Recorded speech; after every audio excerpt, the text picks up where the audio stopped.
So you're probably thinking like, who's Nancy Juetten anyway? And I am an Amazon #1 best-selling author. I am the leader of the Raise Your Voice, Make Your Impact Facebook group that is comprised of 2,100 podcast guests, experts, authors, and service professionals who are serious about raising their voice and making their impact. And I also lead the Broadcast Your Brilliance Bootcamp, which is my signature program. It's my tuition-based offer that teaches people how to book themselves on all the right shows on a do-it-yourself basis without hiring an expensive booking agency. So I've been at my business for over 20 years. I have had moments where I've been generating multiple six figures in my business consistently. I have also had moments in my life when life hit the fan and I was derailed for a bit.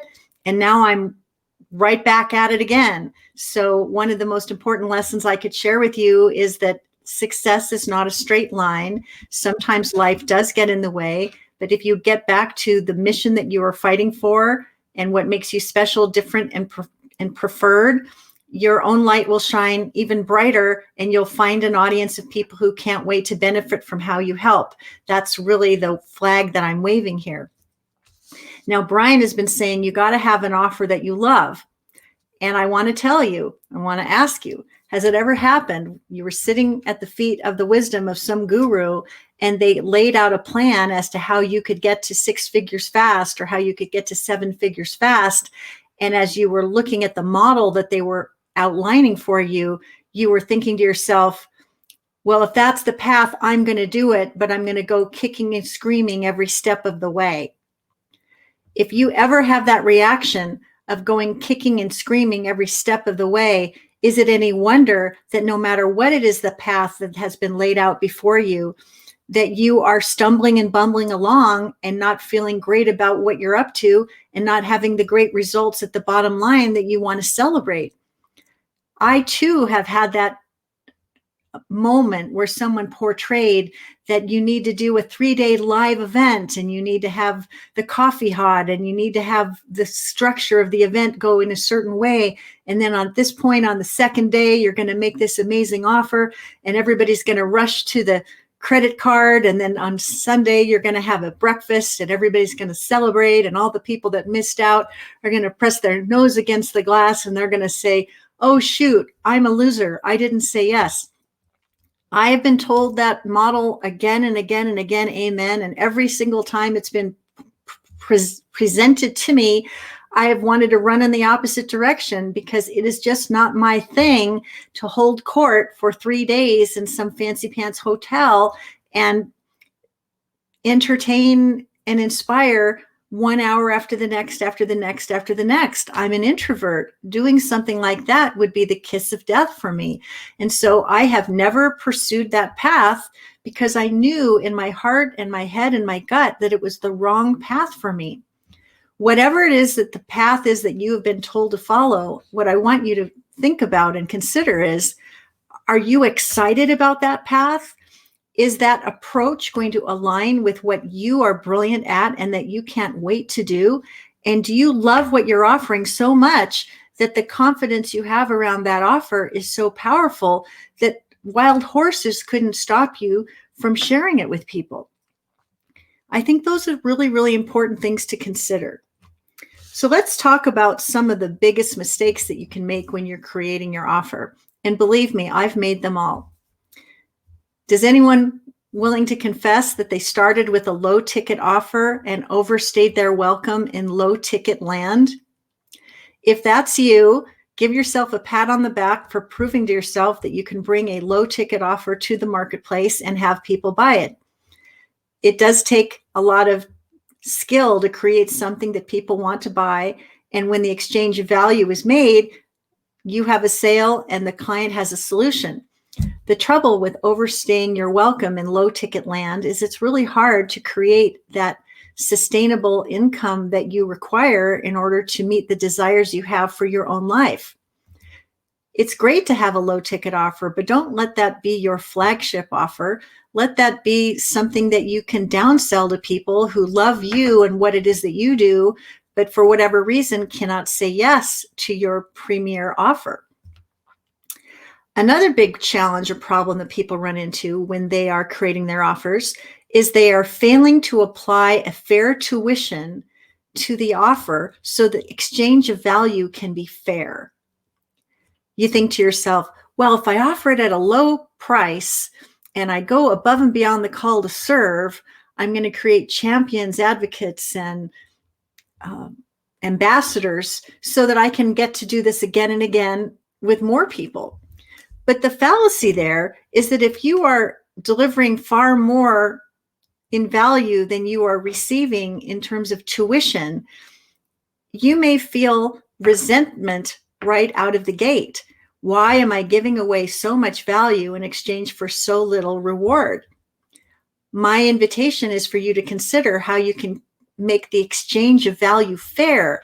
So when you get out of bed in the morning, you're getting out of bed with enthusiasm on the sunny side of the bed, and you're saying to yourself, I can't wait to lead this training, teach this course, mentor these clients, provide these services, because I know that for the value and the brilliance that you are going to provide, you're going to be rewarded fairly for it. Another big mistake people make along the path to creating offers that they love is they forget to consider that only the right fit clients should come behind the velvet rope to get to participate. If you have ever led a course where someone was behind the velvet rope who didn't belong, you probably know what that can be like. These clients can be needy, they can be demanding, they can bring negative energy to the group and bring the energy of the group down instead of lifting it up. They can make extraordinary demands with regard to customer service and private coaching, whether or not it's included in the program or not. And that can really steal your energy and suck your soul dry. So if you have not made clear who your program is for and who your program is not for, I want you to spend some time really living in that space. In my own experience, I have had situations where the wrong people snuck under the velvet rope to bring the energy down and to steal my soul. And while I'm in that moment with those clients, I'm going above and beyond the call to make sure that I'm making good on the commitments that I've made, that I'm seeing, hearing, and honoring the concerns that are raised, and going the extra mile to see if I can make it work. But if after all those Herculean efforts, I cannot make it work, I have to let that client go. And what I also have to do is I have to acknowledge to myself, what did I learn from that experience that I am not going to allow happen again? And how that expresses itself is the next time I get to make an invitation. The next time I get to make an invitation, I could say something like, if you are a dabbler, if you are someone who puts your first toe in but doesn't bring the rest of your body into the pool to go all in on the training, if you're someone who's jaded about bad experiences and wants to create a subsequent bad experience, not only for yourself, but for your host, run and don't walk in the opposite direction, because my program is not for you. My program is for someone who is a no excuses, get it done rock star who wants the end result to the point that they would walk through fire to get to the end result, and that you know you can't do it alone and you need a co-pilot by your side. That's me. If you have participated in these trainings 1, 2, 3, 4, and 5 days, one right after the other, you know whether I'm your teacher, and you also know if I'm not. If you're in the no column, it's been a pleasure to have you. But if you're in the yes column, come on board, jump all in, be all in, and I'll be right there to meet you. What I just did there is I demonstrated that I don't want people coming into my program that don't belong. And what I'm trying to model for you is for you to get clear on this idea for yourself as well. So now I want to tell you a story. Maybe 20 years ago, when I was first starting my business, the idea that I had was, I need more clients. I need more clients. I'll take anyone with a pulse. I need more clients. Is there anybody willing to confess that you've had that request? I hope that I see some hands raised or some comments in the chat. So I remember we were camping with a neighbor, and he was a very successful financial advisor. And he was many decades older than me and wiser than me and had, the reps of experience behind him. And I remember saying to him, sometimes people ask to work with me, and for whatever reason, I don't think that they're the right person for me, even though I may need the money. What do you do in situations like that? And he laughed at me and he took a pause and he said, not everyone gets to come in. When someone says, how soon can we work together? Or asks if they qualify to get behind the velvet rope, he says with a complete straight face, Bob or Mary, calling them by name, he says, I'm so glad that you want to come in and be one of our clients. The new business development committee is meeting next week to see who gets to come in, and I will get back to you. And I remember thinking to myself, wow, what moxie, what confidence. This was 20 years ago, and I couldn't even imagine that someone would say something like that. But get 20 years of experience under your belt, and you realize that not everyone who has a pulse belongs in your program. It's just that simple. So ask yourself and really go deep. Who is it for? And who is it not for? And what kind of conviction can you bring to your invitation so that the right people jump in, all in, and invest in full, and the wrong people say, thanks for the free training. I got a lot of value. I'll be on my way now. Both ways, you win. All right, what's another mistake people make when they're trying to create the offer that they love? They forget to set proper boundaries around availability to respond to questions, concerns, and challenges.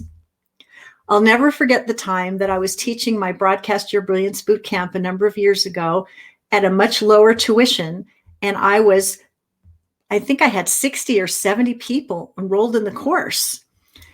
And we had live calls, and then we had office hours, and then we had a forum similar to a Facebook group where people could ask for feedback on their message and on their pitching and on their other elements that would be so important for them to be able to broadcast their brilliance in a much bigger way.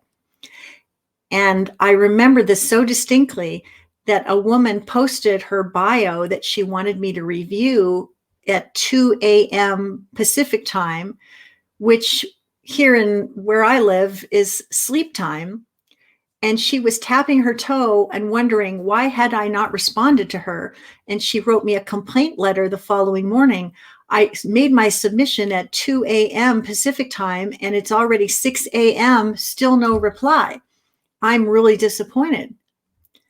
And I thought to myself, wow, like I'm a mere mortal just like everyone else. I sleep at regular intervals. How unrealistic was that for this person to expect that she would receive an instantaneous and thoughtful reply just because she used her finger to hit send? This person ended up becoming one of those bad apples in the group that every time I saw her name in an inbox, every time I saw her name in a post, I had my whole body kind of lock up, and I'm thinking, here she comes again, trying to make my life miserable. And what I realized that the responsibility lied with me. I should have set proper boundaries and standards around what a client should expect when enrolling into my group program. You can expect me to respond to your posts in the Facebook group between Monday and Thursday between the hours of 9 and 3 p.m. Pacific time, Monday through Thursday. If you post Thursday after hours, you'll have to wait until Monday to get a reply. I should have said that. And so for the subsequent trainings that I delivered, I learned to say that. When can you expect, how quickly should you expect to get a response? And how do you specifically make a request for support so that you get what you need in a timely manner so you can keep making progress? You as the course creator have a responsibility to set proper standards and boundaries so that you can serve your clients to the highest possible level, and your clients know what to expect and they can honor and appreciate the availability that you've granted for them to get the support that you promised them.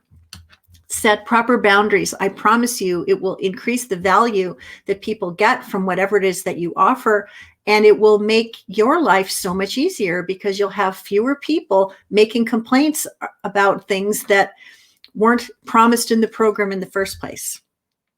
Here's another big mistake people make. It is deciding to suffer more instead of serving at the highest possible level.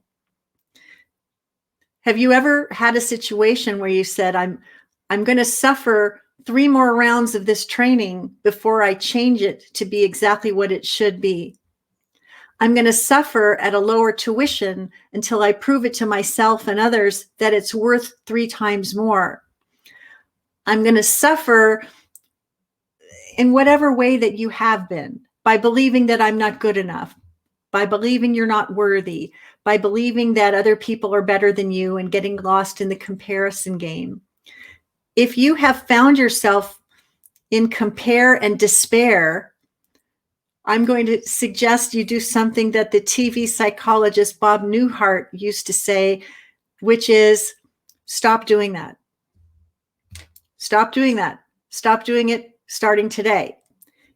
If you are to touch and transform more lives with your gifts, that means owning your own value, being confident in the value that you bring, and recognizing that not everybody can make that step forward to invest at that level right now. I remember another story from one of my former clients when I ran a multiple 6-figure public relations agency and worked with clients that had big stories to tell, stories that were big enough that Oprah would take notice. She ran a hot tub company. Her name was Alice Cunningham, and her company was Olympic Hot Tub Company. And if you've ever thought of buying a hot tub, you can probably go to a big box retailer and you can find one for a very affordable price. Or you can go to the county fair in your hometown during a summer fair, and they're wheeling and dealing about these hot tubs that will allow you to soak away your troubles in the comfort of your own backyard. Well, there's a whole audience of people that want to get a cheap hot tub on the quick. But at Olympic Hot Tub Company, they provide a really premium experience, not only before the sale, but during the sale and after the sale when it comes to maintaining your hot tub and keeping the water and all the systems running clean and providing that therapeutic, beautiful experience that you want to be able to treasure year after year after year. And so she would have people come into the showroom and say, hey, Alice, they're selling the hot tub at this county fair for XYZ dollars. I'll happily buy it from you if you just match the price. And she told me this story. She says she looked the guy straight in the eye and she took his hand and she said, you know what? Olympic Hot Tub Company isn't for you. That's just not the way we do it. But thank you so much for asking. And if you'd like to have that premium experience that we provide before, during, and after the sale, we'd love to do business with you, but at the price point that we feel is fair. Here again, her confidence, her moxie, her belief in her own product, program, and service, it was so high that guy felt fine. He felt honored. He felt seen. He felt celebrated. But he didn't buy a hot tub at Olympic Hot Tub Company because you know what? The brand of Olympic Hot Tub Company was just not for him. So if you are swirling the drain with a low ticket offer and struggling with people that are stealing your energy instead of doing the hard work to be successful, then just start repelling those people because they're not your people. Believe enough what it is that you do and how you do it that you can command a fair price or a premium price for the powerful transformation that you're bringing about for your clients. Every single one of these mistakes that I'm talking about right now, at some point or another in my 20-year journey, I have made. And that is why I can say it with such confidence and such conviction and such humility.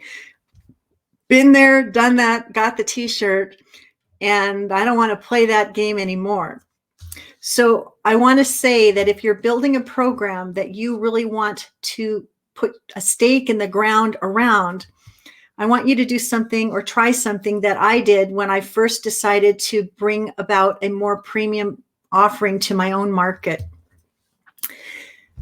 I decided that I wanted to offer a get known, get paid private mentoring program. And I was going to work one-on-one with serious messengers who wanted to both get known and get paid and wanted the privilege of getting to work one-on-one with me.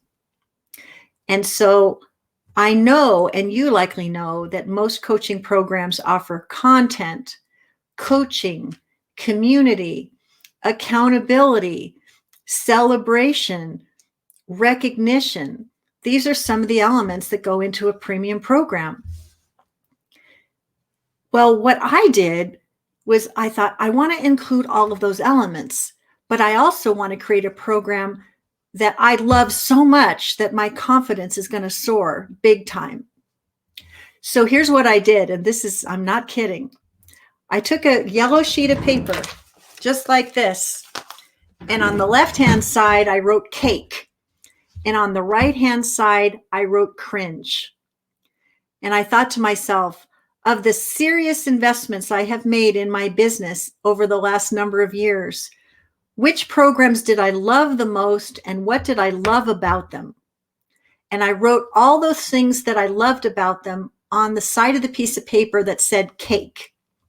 And on the other side of the paper that said cringe, I wrote all the things about these programs that made me cringe. For example, if you're a new entrepreneur and you get on a mastermind call and you say, I have a bright idea that I think could be a game changer, can I talk it out with the members of the group?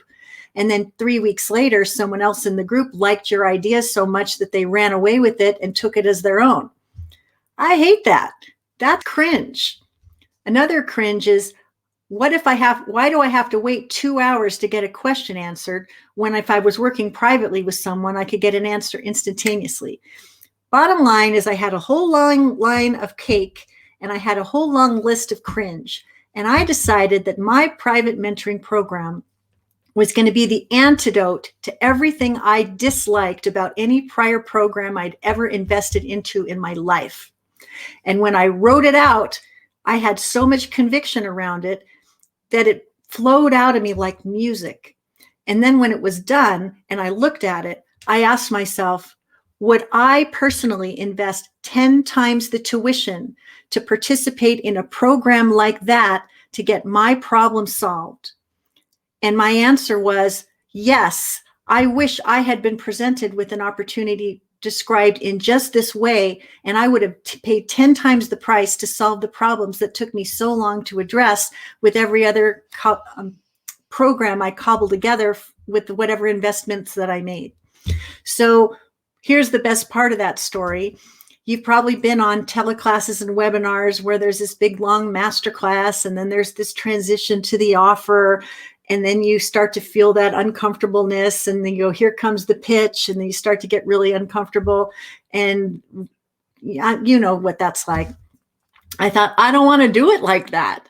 So what I did is I invited one of my best colleagues to interview me in a very cool way, where he asked me my journey and how it served my clients and what I'd learned along the path and la, la, la.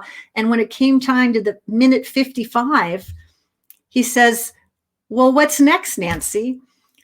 And I said, you know, we've had a really juicy conversation. I'm hoping that everyone who's been listening has gotten huge value and huge insights and has gotten to know me pretty well just by the stories that I've told and the success that I've achieved. If you believe that I am the kind of teacher that could support you in getting where you want to go, this is my phone number. This is my email address. Give me a call. Let's get it going on.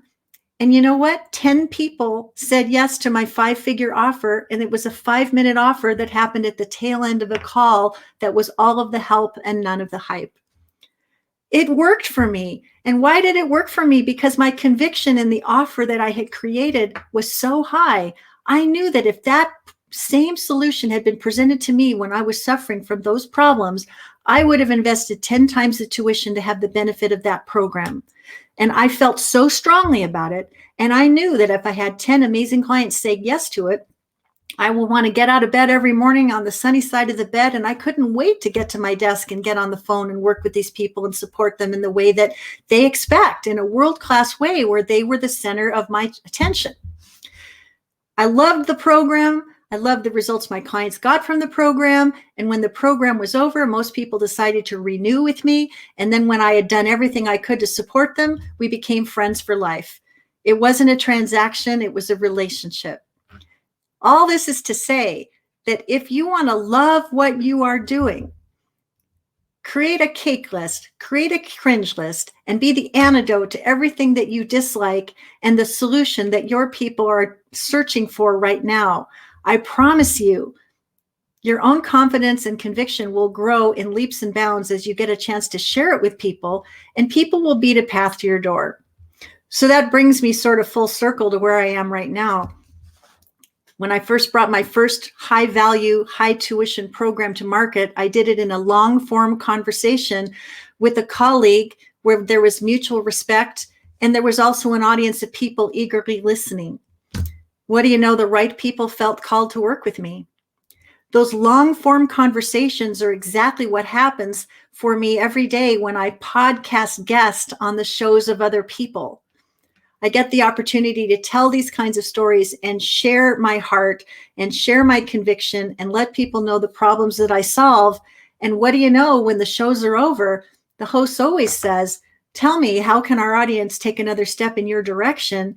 In which case I am quick to be able to say, I'm leading the Podcast Visibility Live Lab coming up very shortly. And if you want to be a part of it and take your front row virtual seat, I will show you the way to use a long form conversation to build an unending flow of leads, conversations, connections, collaborations, and cash. I would love to have you a part of it. And if you want to know what the link is, I'm sure Brian will post it in the chat or the show notes so you can go. But if you can't find that and you want to know what it is right now, just go to podcastvisibilitylivelab.com and jump on over and see if I'm the person to teach you how to do this thing that is in my wheelhouse to share, where only the right people get to get behind the velvet rope to have the benefit of the expertise and the personal attention and the accountability that I provide so that you can get the results that you most desire. So there are many, many ways to put your heart into your offer. Make sure you're solving a real specific problem in a way that only that you can, and that you have the confidence, the conviction, and the enthusiasm to blow it out of the water for every single client, and that you've applied a fair tuition for the exchange of value, that you found a way to set boundaries to keep the wrong people out so the right people are in, and that you're not going to suffer anymore doing something that you hate just because some guru told you that that was the only way. I think if there was one more thing I would share that would be a really important thing for everyone to do, is whether you're waiting for your book to get done or whether you're just creating your course and you don't yet have an audience of people to buy it, always be building your audience. Build an audience for your work even before the course is done, even before the book is done, even before that premium program has ink already dried to demonstrate how awesome it is. Because no matter how much time you spend developing the program, et cetera, if there aren't people already listening to you and paying attention to you and belling up the bar to sit at the feet of your brilliance, it's really hard to sell something where you have no audience. So build your audience every day. Do that through podcast guesting. Do that by offering irresistible lead magnets that your ideal client can't wait to rush to get. Do that by being brilliant every time you're invited to speak up on a training like this.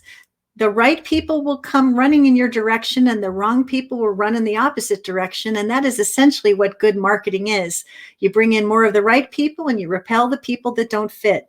And what happens for you? You get to spend your time doing that thing that you do in your brilliant way, where people get the promises that you made accomplished, and they become your advocates, champions, and ambassadors so that their friends can become your future clients. I love what I do every single day. I wake up on the sunny side of the bed and say, I can't wait to play where's my next Broadcast Your Brilliance boot camper? And how can we get my velvet boot of accountability to kick your excuses and your BUTSs to the curb so that you are speaking up on the right stages, making connections with the right people, smiling all the way to the bank, and knowing that you just had the best day of your life because you got to do that thing that only you know how to do better than anyone else, and the right people are running in your direction. So I hope that this has been valuable, and I'm more than happy to answer any questions that Brian wants to ask me. And I'm Nancy Juetten. I am the Get Known, Get Paid mentor. I'm the Amazon #1 best-selling author of the Bye Bye Boring Bio workbook. And I am the leader of the Raise Your Voice, Make Your Impact Facebook group. If you love this training, come on over to getknowngetpaid.com/group.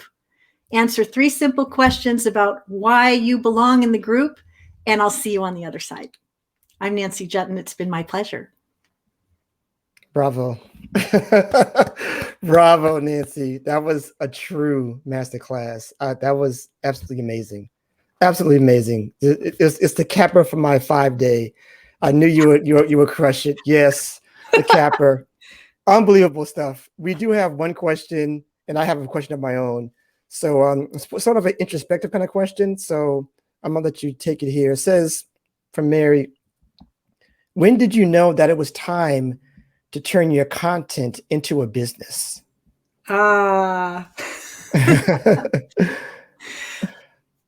Thank you, Mary Denise Mitchell, for that very powerful question. I'm going to give you a very powerful answer. I used to be a publicist standing behind really powerful people with big names like the Wizard of Oz, making them look big in the media. And they were looking so big in the media that I kept on attracting more clients that wanted me to do the same thing. But what was happening for me is I started to feel publicity envy, because the work I was doing for my clients was getting them seen, heard, celebrated, and compensated. And yet when I did a Google search for my own name way back when, the only thing that came back for me was I ran 10K races really slowly. I had no name. I was so busy promoting other people that nobody even knew my name. And I thought, if I'm so good at this, everybody else is succeeding and I'm still invisible. And so I think it was publicity envy that made me do it. I thought, how can I build a brand for myself and get known as the Get Known, Get Paid mentor who has powerful strategies and tactics that I am brilliant at teaching other people to deploy? And so I started doing it one interview at a time, one workshop at a time, one this, that, or the other at the time. And the thing that really did, this is what really did it for me. And this, I haven't really talked about this a lot, but I'm going to tell you the answer. I knew I wanted to build this thing and get known, have my own celebrity star. But at the same time, I was making money doing all this stuff for these other important people. And you know how we were talking about cake and cringe? The trouble with doing done-for-you publicity for other people is it's not scalable. And the more clients you get, the less time you have to breathe, because there's never any end to the work that needs to be done that's custom for everybody. And I was telling my coach that I was so frustrated bridging both worlds. I didn't know how much longer I could do it. And he said, we were in a little conference room and there was a little powder room off to the side. And he went into the powder room and he brought out the toilet paper and he gave me a Sharpie. And he said, what do you really want to have happen? And I wrote with the Sharpie on the toilet paper, I said, the done-for-you publicist has left the building. Like I wrote it out. And then I felt like this lightning bolt hit me. Like I thought, oh my God, I said it out loud. I felt so free. And then he looked at me and he says, this seems really important to you. And I said, yeah, it really does. He says, well, walk with me. So we walked in the powder room and he says, bring your message. And he says, roll up that toilet paper into a ball and throw it in the basin and let's flush. And the done-for-you publicist left the building and swirled down the drain. And I went and bought myself a bottle of wine and I said, that was it. That was my now or never moment. I just needed to double down and decide that now was my time, and I was ready to go, and I went. And that was it. You will have a moment where doing that thing that you were doing before is no longer tolerable for you. And if you just make the leap and do what it takes, you will be doing more of what you love and less of what you hate.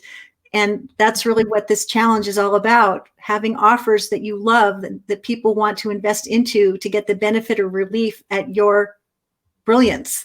So I hope you find that inspiring. If you need a follow-up question, bring it on. That's amazing. Amazing. I love that answer. And I just have one answer of a question of my own. Do you have any like no-brainer examples of like a premium feature for your offers that you think like this has to be in it for people to really dive in, really say like, oh, this, I need this because this, is there like a constant thing that you put into your offers that says, this will definitely grab them even more for your offer? I have an idea that has worked really, really well for me that can work for you too. Okay. When you are enrolling people into your program, whatever it is, listen for the objections. I'm bridging other programs right now and don't have time for yours. That's one. Another could be, this sounds like a lot of work. I don't have the bandwidth to do it all myself. Okay, so let's take that one on. I heard that one a lot with the Broadcast Your Brilliance Bootcamp. And I thought to myself, what could I do to address that objection and make it a benefit? And so I said, as a busy executive and service professional who's got many plates to spin, could it be that you really want to get seen, heard, and celebrated on podcasts, but the work involved feels like too much for you to do by yourself? Then everybody's saying yes, right? Then I'll say, what if I allowed you to bring your virtual assistant or your dedicated marketing assistant along as your sidekick throughout the entire training so you could divide and conquer and accomplish magnificent things together for no additional tuition? Would that address your objection? And that was a really huge thing to offer, but it addressed the objection to the point that I think 30% of my people joined just when they heard about that benefit. Yeah. The other thing I heard is, oh, I'm traveling this summer. I'm seeing my family. I'm cruising. COVID restrictions have finally allowed me to get out of my house. I don't want to be on my computer all the time. Can I do this in September? And I'd said, that was an objection. Timing was the objection. And I thought to myself, what could I do to address that objection? And so I addressed it using the same words that they were saying. Could it be that you're traveling and you're seeing the kids and you're in a room with real people without a mask and you're happy about it, and doing a lot of this right now doesn't feel right for you? And everybody's going, yeah. And I'll say, well, here's the thing. If you do nothing this summer, some of these podcasts have long lead times and you're not going to be on the air until January. And how is that going to help you get more money now or more leads now? So I said, here's the way I'm going to address that objection. Come on in July, whenever we started, June, I think, and I'll bonus you the next 12-week session for the same tuition so that you can gear up and take off. Does that make this feel more doable? And a lot of them said, this makes it feel more doable. I'm still showing up for these calls. I love doing the calls. I'm really good at it. So the big idea that I'm demonstrating here is listen carefully for the objection. And then ask yourself, what kind of a bonus can you create? Or what kind of a benefit can you describe that not only addresses that objection, but makes your program uncommon and preferred because you offer that? If you listen for the objections, you're going to find out how you can rise up to meet people where they are, and they're going to say yes to you far more readily than they have been up until now. Perfect. That's perfect. I love all of that. Thank you so much. That has been great. Nancy, you killed it. You killed it. You killed it. You killed it. What a great way to start the week. We got I think we got like 10 more people coming throughout this week, but you definitely took us on a whole new level. It's a high bar already. It's already a high bar. Well, thank you so much. It was a pleasure to be asked to contribute to this. Yeah. And I look forward to crossing paths with all of your folks that get access to this training. And getknowngetpaid.com/group is where you can see the action. I do a live show every Monday where you can learn more to earn more. Either I'm delivering the content or I bring in a subject matter expert that will add to that conversation. But if you've loved my energy today, it's just this on steroids every Monday at 1 o'clock in the Facebook group. So it's free to join. Just be sure to make sure you're the right fit so that I can rise up to meet you and serve you in the best way that I can. Great stuff. We are good. We are good for today. We'll see you tomorrow. We got Elizabeth Pampalone coming in tomorrow. She's going to be amazing, talking about social content and personal branding and all that kind of thing. And we have so many people coming through. It's just amazing. But thank you so much, Nancy, for kicking it off. You are brilliant. And please go check her out. All of her URLs, we'll post that everywhere to make sure that you will not forget and make sure that you click onto her links. All right. Take care. Have a great day. And we'll continue on to day 10. All right. Perfect. Bye-bye. Thank you.